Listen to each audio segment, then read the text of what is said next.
Cheers, everybody. How we doing out there? Good afternoon where I'm at. Hope you're doing well. Welcome back to the studio. All right, hopefully everybody can hear me. Good to see everyone. I see David in the house. Lucas is here. Brent is here. Oh yeah, the crew's all here. Adrian's in the house. Evening. You must be over in Europe, Adrian. Welcome to the studio. We got Dan in the house. Yes, let us know where you're watching from around the world. Thank you for tuning in once again here in the studio. Oh yeah, good to see everybody. That's right. Let's go in the chat. You got to do :GOO:. I don't know if I have that one. Actually, let me see if I have it here. Hold on, there it is. :GOO in the comments. Let loose for a little goodness. Let's go. It's good to see you. All right, we've got Duncan here. Let's see. David's here. Tropical Runner. Dominic. Oh yeah, Dominic, what's up, everybody? Thanks for tuning in. Randolph is here. Jenny's here. Oh man, and of course, you do have to be a member to use that emoji right there. Let's go. All right, let me see if I can mute this here. Hold on, there we go. So, yeah, where are you watching from around the world? I always like to ask that. Okay, let me get down here in the chat real quick. Let's see, Laura's in the house. David's here. Okay, Caden is here. Alan is here. Ricky's here. The Highlands from India. Thank you for tuning in from India. Michael, Jason, Mark Quigley. Welcome, Mark. Good to see you as always, sir. Oh, yes. Okay, real quick here. There it is. Whoo! So, it's a big day, big Sunday. It's been a good weekend here in Colorado. As you saw in today's vlog, got up high up into the Rocky Mountains chasing down some snow. Okay, Alex is watching from Arkansas, Glendale, Arizona, Caden from Utah, London in the house, Jacksonville, Charleston, Canada, oh Canada, Norway's here, Rhode Island, Greeley, Colorado. Oh, Daniel's always tuning in. Thank you, Daniel. Oh man, it's good to be back. Okay, let's see. Let's get another, how about a cheers, everybody, real quick. Let's get a little cheers going since it is a little chilly here. Hold on. Let me just hide this real quick. Since it is a little chilly, where is it? Oh, no, I don't have it. Well, it's :T. There it is. :T:. There you go. Because cheers, it is chilly here in Colorado. Yes, indeed. Let's get some tea going. Okay. And how was your run today? All right. Maybe you did a long run. Maybe you did. Oh, yeah. And if you could hit the like button right now. So that way, what happens when you hit the like button on this live stream, YouTube sees that in the algorithm. And then they basically alert more people that are subscribed to the channel that we're live. So we can have a larger gathering here in the studio. So I'd appreciate it. Hit that like button. I do appreciate it. Okay.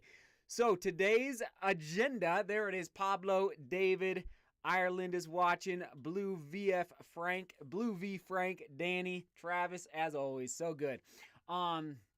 So I'm here to answer your questions. As you know, 2 days ago, we did the vlog all about the marathon racing shoe matrix. Whew! It was a doozy. Thank you for being so patient with me, but it just took a long time to test all the shoes and the shoes just kept showing up. And eventually I had to cut it off. In fact, right here is the Hoka Carbon X2. This is going to be a 2021 shoe for Hoka, and I did not include this shoe in the matrix because it's not available yet for everybody. But anyway, that is the game plan for the live stream, is to answer your questions all about carbon fiber plate marathon racing shoes. But if you have questions about other things as well, we can open it up. So anyway, that's the game plan. Just wanted to let you know. Okay, let's jump back into the chat here real quick. Okay, hold on. We'll take that down real quick there. And boom. Okay, so easy 6 for Duncan. Good work, Duncan. All right, we got David. Let's see. I know, and it's too bad that I can't get the emojis to show up. Okay, Daniel said, great. We ran about 3 miles. My girlfriend, Stacy, ran 1.5 miles. Newer runner. That is awesome, Daniel. Very, very exciting, Daniel. Very good. Thanks for Sharon there. Okay, Danny, 24 miles in the books today. Whoa. Repeated a 3-mile loop 8 times. Oh my goodness. Practice for a solo marathon. It went well. Danny, that's impressive.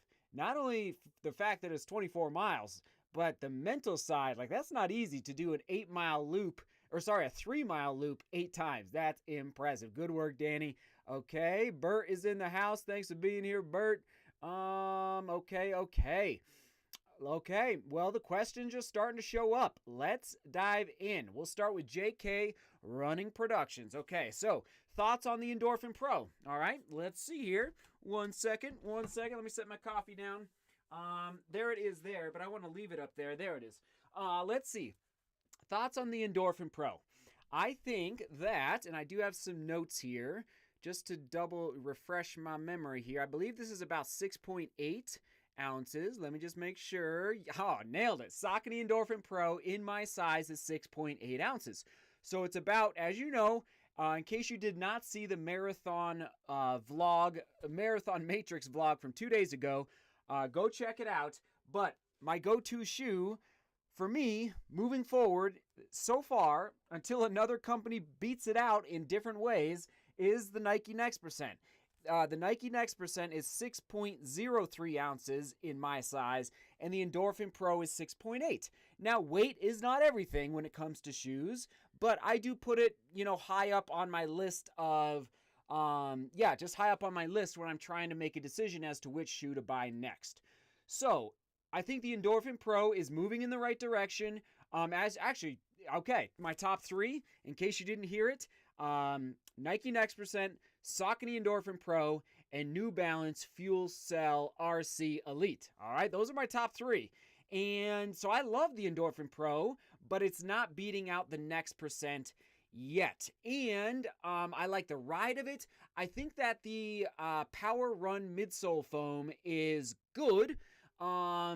It's not quite as much energy return, not quite as peppy underfoot for me in my gait cycle compared to the Zoom X foam in the Next Percent. Lockdown is awesome. Breathability, amazing. Actually, I do remember this from the full review. If you're racing a marathon or a half marathon in a really hot conditions, I think the breathability of the Endorphin Pro, actually, I know it would beat out the Next Percent. I actually don't really like the Next Percent upper. The Vapor Weave upper, it just, and guess what? All right, here we go. You probably heard about this, everybody. The Nike Next Percent 2. I have seen some photos that are being this is going to be updated in 2021, and they are updating the upper on the Nike Next Percent 2. So just so you know, this shoe is not going away. The Alpha Fly, I believe they're going to update that as well, but they're going to keep the Next Percent in the lineup for Nikes. I saw some photos yesterday, actually, of the new Nike Next Percent 2, and they're updating the upper. So I know this is a long answer, but at the end of the day, I'm going to say the breathability of this upper is amazing in the Endorphin Pro. So those are a few thoughts for you. Good question. And then I saw another one here. Is the Nike Tempo Next Percent good? I did not like it. Actually, I tore it apart. I did not like the Nike Tempo Next Percent. I thought it was a hard landing. I think they were trying to do too much maybe they thought people were going to use it for racing, but I think they were just trying to do too much in that shoe. So it was, and I'm not a big guy. I don't know if, it just didn't work with my type of foot strike, especially as I continue to strive to be a 4-foot striker. So good question from Runs. Okay, let's keep going here. Thank you for the questions. Okay, let's go. Thoughts on New Balance Fuel Cell Rebel. Oh, okay, so that's not the TC. Hold on, let me put this back here. I love the Rebel. Yeah, it was one of my favorite shoes of one of my favorite Tempo Day shoes of 2019. Let's see. Clay is asking, how many miles do you have on your Next Percent? So I think it's about 130 or 140 miles, Clay, and has responsiveness and bounce tapered off at all. It has. Clay, I noticed at about 100 miles. Yeah, I distinctly. Let me. When did I pass 100 miles? But I distinctly remember feeling a little bit of loss of the foam. Just didn't feel as yeah. It just didn't feel like it had that extra pop in it. Actually, and here is half of a shoe. After about 100 miles. Now it's a racing shoe, so some people train and race only in, their next percent shoes. That's not how I train. So if you use your next percent for training as well, I'd say the midsole foam is not going to last an incredibly long time. Yeah. Anyway, that's my thoughts there. Okay. Sorry, let me just pull up here, make sure I'm not missing any over here. Okay, good questions coming in. Okay, one sec. Okay, I'm trying to find some questions about these shoes. Okay. Carl is asking Pegasus 35 Turbo versus Endorphin Speed. Oh, Endorphin Speed. Yeah, Endorphin Speed. Definitely Endorphin Speed. It's that nylon plate in the Endorphin Speed. It's just special. And it's not too complex. Sometimes midsoles like the Alpha Fly or the Tempo Next Percent, it's just you almost have to overthink. I found in the Alpha Fly especially, I almost had to overthink my foot strike a little bit. And trust me, this shoe is bouncy. Amazing energy return, but it's not like I could zone out when I was using this shoe. I did a half marathon time trial in this shoe. It went well, the half marathon time trial, but I distinctly remember in the half marathon time trial where I had to make sure that I was trying to use these AirPods as much as possible to my benefit, and it just was a complex foot strike is all I can say. And I felt the same way in the Tempo Next Percent. And I don't like to train like that. I like to get into not a zone out phase, but where I'm just like, it's just like so simple and easy to move through the gait cycle. So good question, Carl. Endorphin Speed though. Okay, moving on. David R. Next Percent. Let's see. Hold on. Next percent also for 5K and 10K. I think, listen, yes, I haven't done a ton of 5K and 10Ks. Actually, hardly, I haven't done any in the next percent.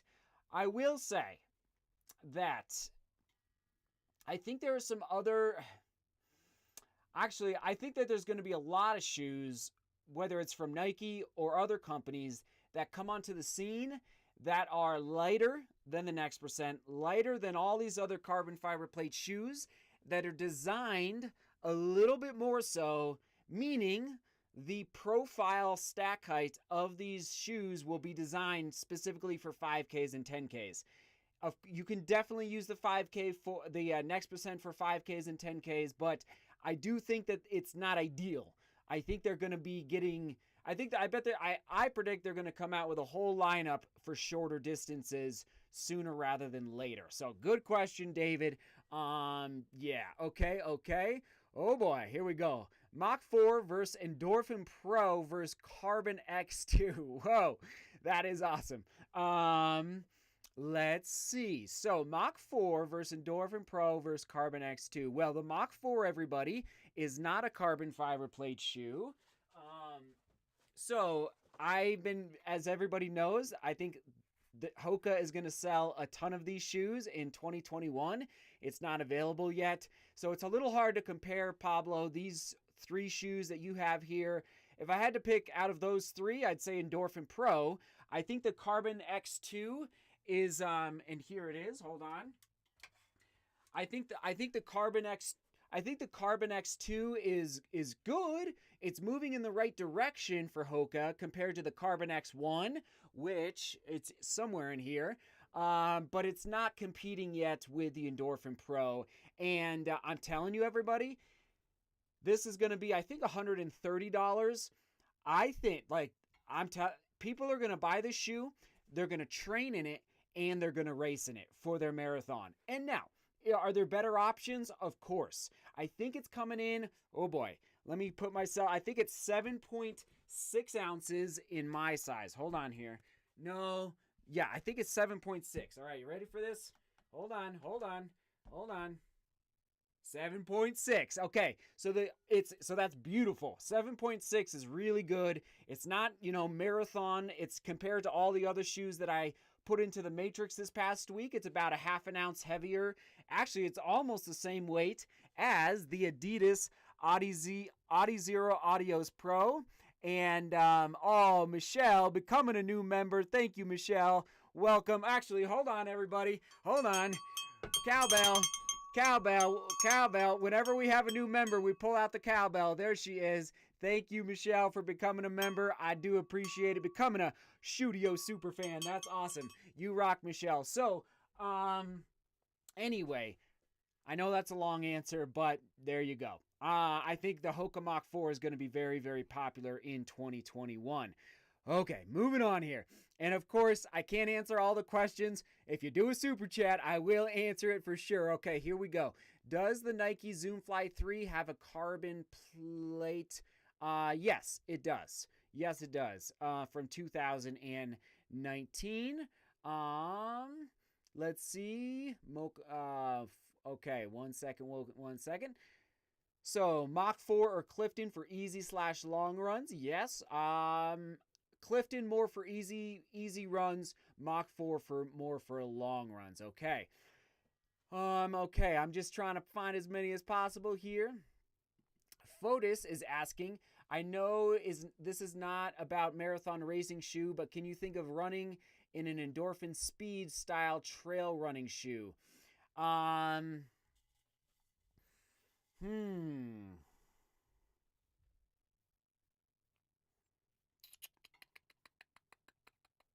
got to think about that. You stumped me there for a second. I'm gonna go. Man, that's hard. And you know what, Fotis? I have not done a ton of. When I do trail racing, it's usually up very steep, big mountains. So I'm getting really aggressive in the grip, and there's not really a shoe out there that I could compare to the Endorphin Speed. Good question, though. I'll think about that, Fotis. Good. I like that. Okay, Peter's in the house. Thanks for being here, Peter. Joa is watching from Portugal. Thanks for watching from Portugal. Okay. And yes, So let's see. Tulio, I finally got you the Matrix there. So if you had to pick one carbon plated shoe to use as a casual trainer, which would it be? I've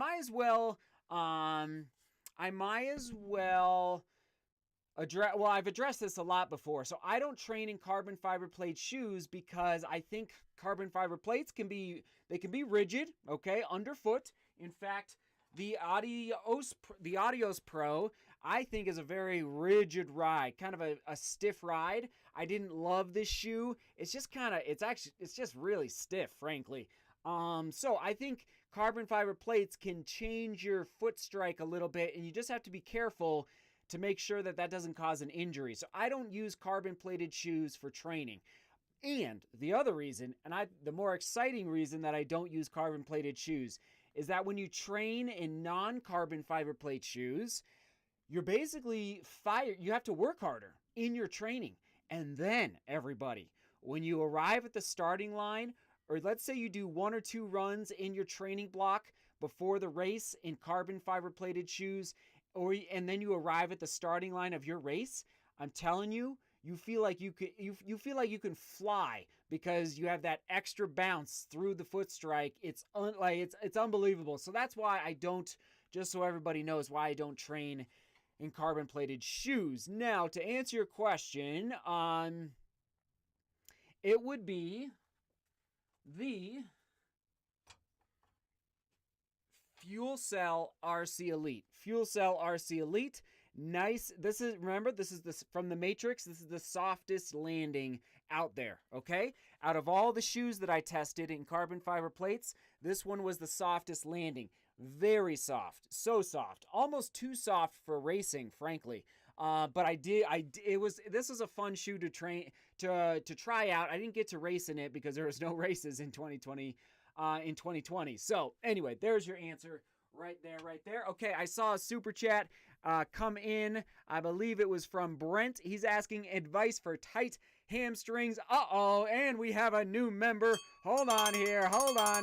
Where is it? Where is it? I see you, Mo. I think it's M-O-E. Join the Butter My Bread Club. Sorry if I cannot find it and put it up on the screen. Thank you for becoming a member. So again, if you become a member, help support the channel. And you get to use the emojis in the super chat, and you get a good shout out. So M-O-E, thank you so much for becoming a member. But Brent, back to your question, advice for tight hamstrings. I mean, I have tight hamstrings, just so you know. I don't know a distance runner that doesn't have tight hamstrings. I mean, we can all strive to be, oh man, I mean, ay. And I don't think it's the end of the world to have tight hamstrings, just so you know. Now, you don't want to be pulling your hamstrings. Of course, you know, the easy answer is just to say stretch more, but that's too easy. Make sure you're warming up properly. That's a good one, Brent. And yeah, make sure you're warming up properly. Dynamic stretches. You know, if you have access to like heat, you know, to heat up your hamstrings, especially in the winter time before you go out and run. I think that helps. Man, if you had access to like a hot tub, that'd be amazing. Yeah, anyway, there you go. Maybe, you know, if you can, you know, get on that foam roller a lot. If you don't have a foam roller, I bet you do. But if you don't, I would really recommend a foam roller and just spend 10 minutes in the morning, 10 minutes at night, foam rolling out those hamstrings. Oh, man, there's so many things you can do. But I'd say, Brent, the number one advice I'd give is to be consistent. And whatever you just be consistent and you will get better at it. But I know it can be a battle. Thank you for the super chat, Brent. I do appreciate it. Okay. Let's see. Paul is asking, are you concerned about the rising prices of running shoes and that many people will keep running in their current shoes for longer than recommended? Yeah, Paul, I mean, I think there's an equilibrium point for all running shoe companies where they have to figure out, you know, how much we can charge for a shoe. And, you know, to a certain point, you know, at some point people will say, no, I'm not paying it. And that's why I'm actually excited about Skechers. And I know Skechers, like, actually we got a Skechers over there. I mean, listen, I don't think Skechers is making the best shoes out there, but I do agree with their pricing. Like, their pricing is decent for brand new running shoes. So I guess to answer your question, I'm not concerned yet. But actually, everybody, I'll give you a little sneak peek. Tomorrow's vlog, I'm actually going to recommend that you don't buy a shoe. And part of that is based on the price of the shoe. It's so expensive, it's ridiculous. So anyway, it's a good question. Yeah, I mean, you do got to be careful. You don't want to be running in shoes for too long before the midsole is dead and you risk injury. So it's a good question, Paul. Thank you for asking. And thank you, by the way. I just noticed over 300 people watching. I do appreciate it. Thanks for tuning in here in the studio. If you're just joining, we're talking about marathon racing shoes today. We did the Matrix 2 days ago on the channel where I broke down all the carbon fiber plate marathon racing shoes of 2020. And here they are on the shelf behind me. And so if you have questions about marathon racing shoes, please do ask. Let's see. I see one from Chris here. How long is it okay to keep shoes? Like shoes only used for racing that don't get a lot of miles. So Chris, I think it's okay to keep them a long time if, you know, if you're not beating them up too much. Let's put it on the screen here. I mean, if they're not beat up. But I will say, Chris, make sure you're not storing them in cold temperatures or hot temperatures, okay? So in a dark closet inside your house is perfect. I know some people that even wrap them in like a plastic bag just to make sure they're not getting like exposed to too much air.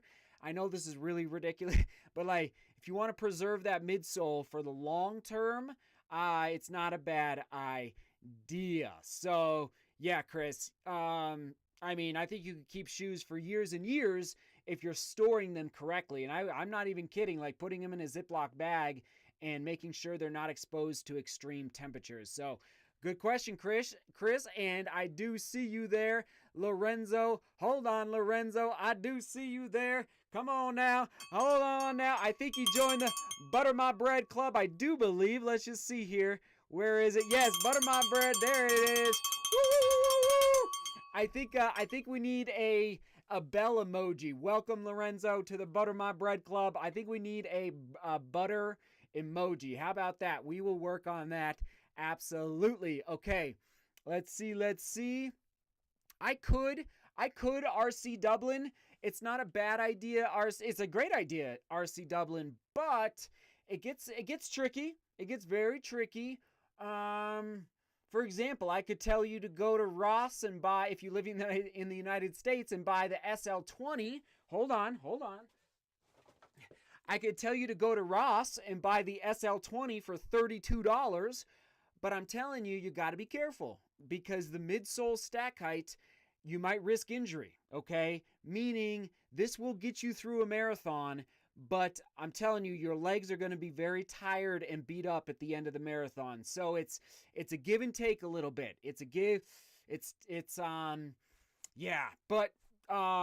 I'm open to that idea 100%. And yes, let's see. I see a super chat coming in. Thank you so much. Here we go. Lenny Heimdall, thank you so much for watching. I do appreciate it. Which marathon shoe would you use in a marathon on gravel roads and 1,000 meters of elevation? Interesting. I like this. Okay, let's think here.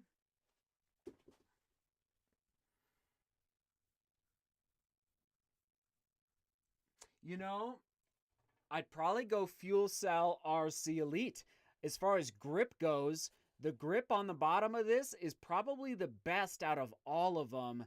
That's a tough question. New Balance, I'd say New Balance RC Elite is definitely jumping out at me only because of that grip. It's got these nubs, what they call these rubber nubs on the bottom. So it's actually a little interesting that they put these on here for a road shoe.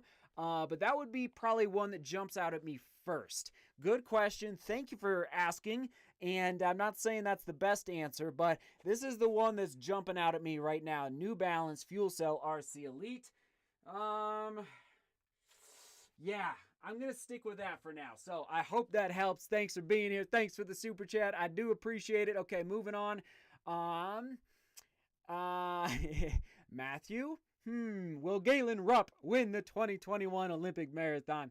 I don't think so. If he can podium, that would be something. I just, it's like, here's the thing. The reason I say that is because he's not a spring chicken anymore. He's getting up there. He's a little younger than me, I do. How old is Galen? Is he 30? I don't even know. No, is he 32? I have no idea, actually.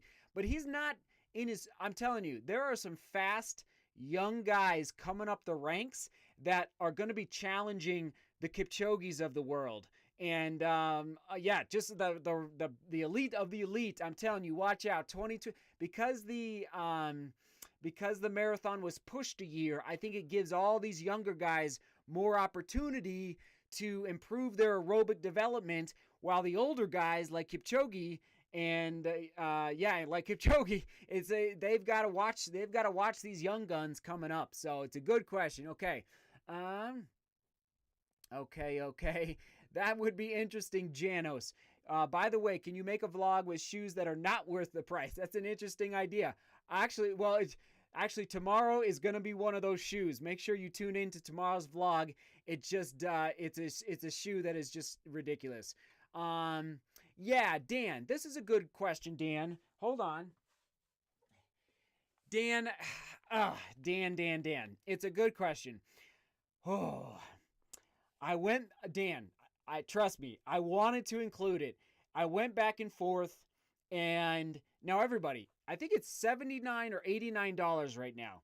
This absolutely would get you through a marathon, but I'm telling you, kind of like the Asics Meta Racer, your legs are going to feel it by the end of the marathon. So it's a really good question, Dan. The only reason I didn't include it is because even though it's got it's got that boost midsole, but frankly, it is lean under the forefoot. If you can see, like, it just has not much protect. Like the heel is pretty solid.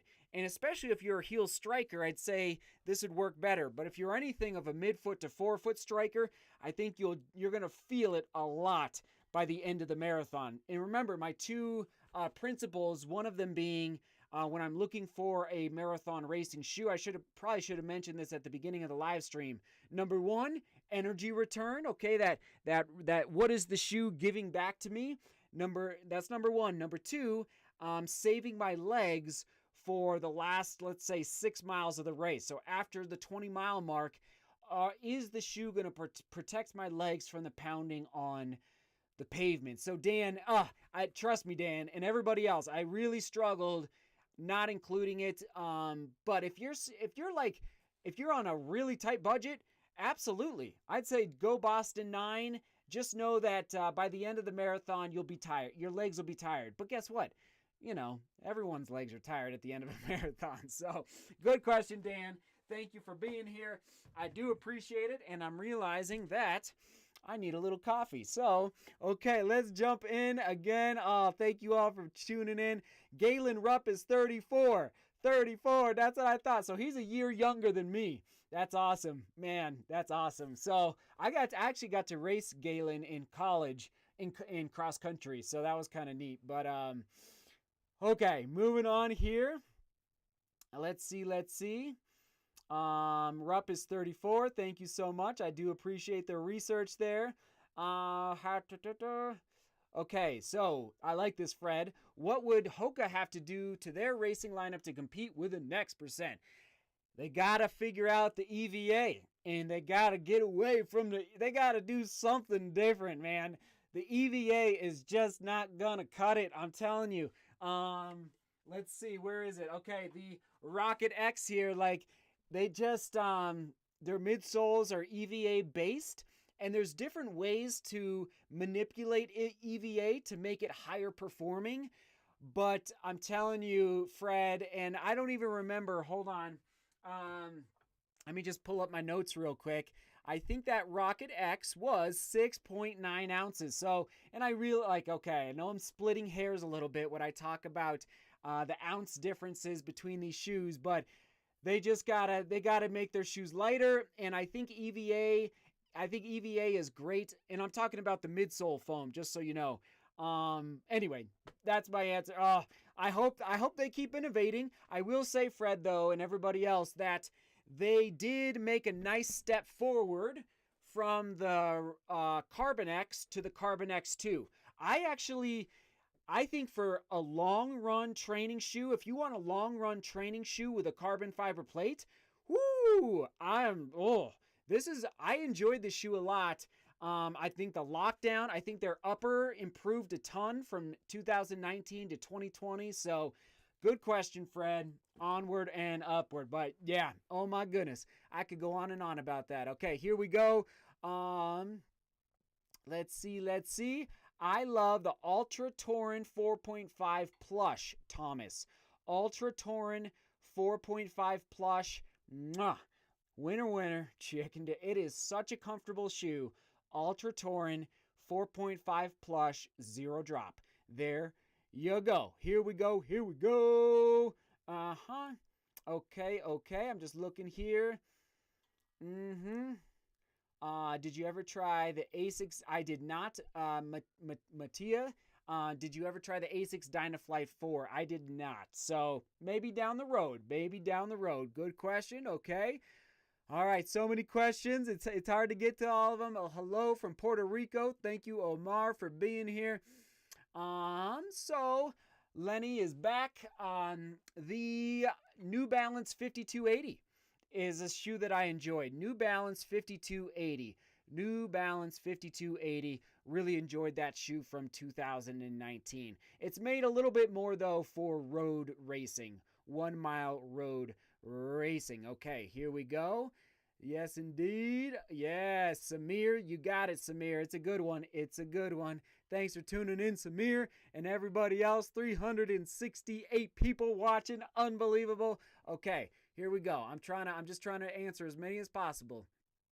Um, let's see, Neil. Best shoes for, I don't know if you meant to say flat feet or fat feet, Neil, but we'll go with what you typed there. I would say Ultra, Neil.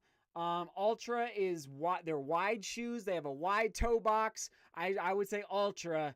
Again, I love the Torin 4.5 plush, Neil. So yeah, there you go, Neil. Hey man, it's telling it like it is. I like that. Just telling it like it is. Okay. Ryan, you may have missed my comment a little bit ago. I don't run in carbon fiber plate shoes too often in training. Because again, I think the carbon fiber plate, I know it changes your foot strike and gait cycle just a little bit, because there's a piece, it's just that it makes the shoes a little more rigid and a little more responsive through that foot strike. And it might be slight and it might not impact your overall biomechanics, but if it does and you're not ready for it, if your body's not ready for it, your legs, it can cause injuries. I've seen it happen to people who basically they got really excited. They went out and bought their first pair of carbon fiber plate shoes, and that's all they ran in forever and ever up until their race, and they ended up with an injury because their legs were just not ready for that switch over from, because they'd never trained in carbon fiber plate shoes before. Here we go. Let's see. What do you think about on running? I think on running, I will be frank, I need to run more in them. I think they're struggling a little bit. I think their landing is a little hard, a little stiff. Even though they've got that cloud technology, I really think they need to soften up the landing just a little bit through there. And I think some people really like it. But I think their landing is just a little firm for my liking. But I will be frank, I need to run in them more. So, good question. Let's see. Oh, Kevin, you're putting me on the spot here, Kevin. Here's the deal, Kevin. Thank you for the super chat. There's just not many. Oh boy. Maybe if there are some other stability shoe runners out there listening right now, maybe you could chime in and help Kevin, because Kevin, I just have not tried out many, the New Balance Prism, right, everybody? That's it's not a racing shoe, right? The New Balance Prism. Think about that. Maybe do a little research on that, Kevin. New Balance Prism. Man, I just have not raced in any stability shoes. So, Kevin, as you know, I lean more in the direction of neutral shoes. So, good question. There you go. Let's see. Jim is asking, and so everybody will go for about another 7 to 8 minutes, and then I gotta film the vlog for today, and then I gotta hop in and start editing. So about 7 or 8 more minutes. Here we go. Jim is asking, what do you consider to be your strongest racing distance? Jim, so far, I don't know. Jim, my strongest type of racing is uphill mountain racing, specifically the uphill. I definitely am a strong uphill runner. If I had to pick a distance, Jim, I might say 50K. Yeah, so stay tuned. We're still trying to figure that out, Jim. But right now, my gut is telling me 50K. So, good question. I like it a lot. I have not reviewed any Topo shoes. Yeah, I've run in one pair in 2020, and it just didn't work its way into the rotation. Good question. Thank you. Laura, I like that question. Best flat course for first marathon. So, the Houston Marathon is flat. Oh my goodness. Chicago Marathon, but that's a little hard to get into. Chicago, Grandma's Marathon. No, Grandma's is a little hilly at one point. It's a point-to-point race. Why can I not think of the race in California, everybody? Help me out.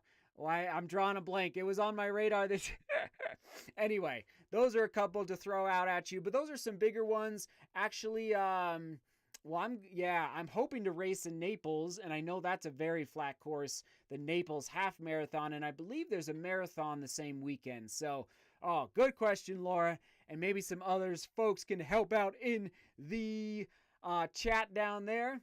Let's see. Oh my goodness. Okay. Oh man. There you go. Samir is asking, Gulf Coast Marathon on the Mississippi coast is totally flat. Thank you, Samir. Appreciate it. Valencia is flat. Nice. Yes. And that's coming up, I think, in December, right, everybody? I think it's coming up in December. Okay. I'm just grabbing any questions now. Ask me anything. CIM. There you go. The California International Marathon. I think it's even slightly downhill. Slightly. And it's point to point. So, yeah. See, sorry. I was drawing a blank there. Okay, I need to go inside and get hydrated. Okay, where are mountain races won, on the uphill or downhill part? Well, I would say on the uphill, because that's what I did at Pikes Peak, even though some guys actually they gained time on me on the downhill, just so you know, at Pikes Peak. But yeah, because I think if you can win the uphill, you can make distance and get far enough ahead where it's hard for second, third, fourth, fifth place to chase you down because they can't see you. Huh? That was a little bit of my strategy for Pikes Peak this year. Good question. Okay. Yes. Yeah. Oh, we got Brett is in the house. Always appreciate you tuning in, Brett. Yes, Kevin. Yes. Amsterdam Marathon. Okay. That's actually, speaking of Amsterdam. Oh, yeah, 1928 Olympics. Daniel's asking, when is True Love next race? We don't know yet. We're doing the research, Daniel. We got to figure that out. We got to figure out the distance and the location. Okay.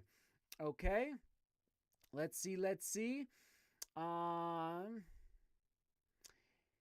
Yeah, I must say I'm a little torn about this. Valdemar Meza, thank you for being here. Nice. Michelle, I'll get to your question 1 second. It's, I must say, I don't think it's illegal, but I think it's the ethos of running. I think every single world record should happen in a real race, in my humble opinion. Just like, the Ineos 159 Challenge obviously was not a world record attempt because it was staged and there was pacers and everything else. So I think like the 10K on the track should be set in a real, and I realized there were other runners in that race. So technically it was a race, but the ethos of racing is to race. And I think there's nothing better than a good race where there's other runners pushing you rather than lights on a track. That's how I feel about it. Thank you, Valdemar. And I saw one come in from a member of the channel, whole bean or ground coffee. Well, unfortunately, we have ground coffee, but if I had the choice, I'd say whole bean. And then you grind it right there, and then you do a French press. Oh, that's the only way. Good question from Michelle. Okay, we'll go a couple more here. Any tips or thoughts on breathing during running? Boy, I am the wrong person to ask on that because I just do what comes natural. Excuse me. I know some people have a little bit more of a thought process or a little bit more of a strategy behind their breathing, but man, I mean, I'd say you don't want to breathe in too hard, and you also don't want to do just short little ones or, it's like just like kind of that natural cadence of it. Man, I get that question quite a bit, but I must say, I just do what comes naturally to me. I know that's not a great answer. Sorry. Thank you. Monica, right back at you, Monica. Okay, do you train downhill running? Micah, I need to do better. I do, Micah, but I need to do better. Good question, especially for this next year. I'm going to be doing some mountain running next year, but yes, I need to do better. But yeah, I think it's really important. Okay. Let's see. Yes, Gabriel, I have not tried them. They are in my backyard. They're just up in Boulder. So Roll recovery, okay. I know, Griffin, I don't have much on the Phantasm. I think, is that what it's called? The Solomon Phantasm. That, I guess we haven't talked about Killian yet. So Killian tried to break, was going for the 24-hour world record. It's unbelievable, the world record. And he dropped out after, I think, about 10 hours. I think he made it like 84 miles. I'm not surprised because I thought he was injured just like a little bit ago. I would have given a little more time in between his last injury and then trying to do something crazy like run for 24 hours straight and set a world record. But I don't have much info on the shoe. I'm sorry. I have not researched the shoe much. I don't even know when it's going to be available yet. Gosh, I'm sorry, Griffin. I just haven't had a chance yet, but good question. And I hope Killian's okay because I think he had a little injury. He had some issues with I think he was dizzy. That's what it was. I think he was dizzy. So, moving on. Okay. All right, we'll take two more. Yes, indeed, Stevie76, right back at you, sir. Okay. Gosh, I mean, Samir, my only tip for this, everyone, I'm struggling with timing my gym workouts with my running schedule. I know, it's hard. So I always do my running first, I will say that much, and then go to the gym. So I think, Samir, one idea is to park your car right at the gym and go run from the gym, and then you get back to your car and you don't drive away. You go straight into the gym. If you try and break it up between a run and a gym session, there's just not enough time to do that. So that's what I do.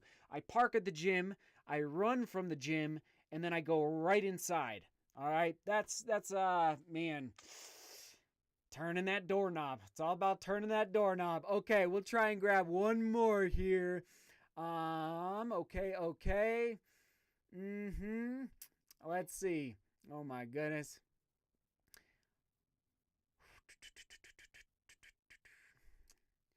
I'm not a Zwift guy, Tyler, because I don't run on the treadmill. But I see your question there, Tyler. Okay. Okay. Let's see. Okay, I'm going to grab this one up here from Barry. I'm looking for a light, easy day shoe next to my Endorphin Speed and Zoomfly Flyknit. Any tips? A light, easy day shoe?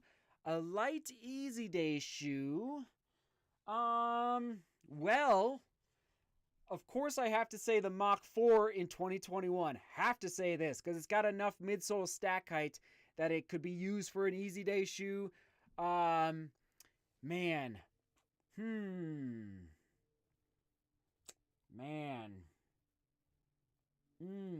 I'm just looking around the studio real quick. I mean, the Clifton 7 is not that lightweight, but it will baby your legs a lot. So if you really want to baby your legs, like really soft landing, maybe the Clifton 7, but yeah, gosh. Barry, send me an email and I'll try and think a little harder. A lightweight, easy day shoe. I mean, you could almost even use the Brooks Hyperion Tempo. It's a little lean for an easy day, but it is lightweight. But it's soft. That's the nice thing about the Hyperion Tempo is that the midsole is soft enough that I would actually consider it for an easy day. It wouldn't be my first choice, but it's soft enough landing to baby those legs on those easy days. Okay, thank you for tuning in, everybody. I got to film the vlog for tomorrow. Hope that helped. And again, not upper right-hand corner, but back on the home page, you can find the Marathon Racing Shoe Matrix vlog for 2020. And oh my goodness, some people were asking why I did not include the Atreyu, the artist shoe, okay? Atreyu, the artist. It's the carbon fiber plate shoe from Atreyu, this new company out of Texas. And I didn't include it in the Matrix because it's not available yet to the public, okay? So once it's available, I'll include it in the next Matrix in 2021. Sound good? And keep working hard. Thanks for tuning in here in the studio, as always. And sorry I couldn't get to all the questions. You know how it goes. The questions stack up. All right, everyone. Seek beauty, work hard, and love each other. We'll see you at 5 a.m. tomorrow morning right here on YouTube. All right, cheers. Have a great rest of your Sunday.